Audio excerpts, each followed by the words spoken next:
హరే కృష్ణ. శ్రీకృష్ణుడి యొక్క permanent address చెప్దాం అనుకుంటున్నాను మీకు. కేవలాష్టక స్తోత్రంలో ఈ విధంగా వర్ణించారనమాట. గాయంతి భక్తి భావేన హరి సదా వసేత్ తత్ర యత్ర భాగవత జనాః గాయంతి భక్తి భావేన హరేర్నామైవ కేవలం.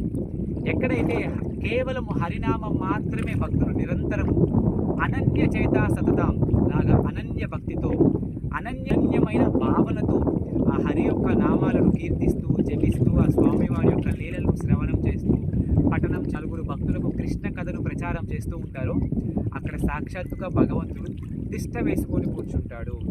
నారదుడు కూడా స్వామి చెప్తున్నాడు అనమాట. నాహం వసామి వైకుంఠే యోగీనాం హృదయేషువ ఎత్ర గాయత్ర తిష్టామి నారద. ఓ నారద, నేను యోగుల హృదయాలలో ఉండను, లేదంటే వైకుంఠ లోకాలలో ఉండను. నా భక్తులు ఎక్కడైతే నా గురించి నిరంతరం నా నామాలు ఉన్న లీలా వైభవాలను శ్రవణం చేస్తూ కీర్తిస్తూ ఉంటారో అక్కడ తిష్ట వేసుకు స్వామి చెప్తున్నాడు. ఆలస్యం ఎందుకండి? స్వామివారి యొక్క నామ రూప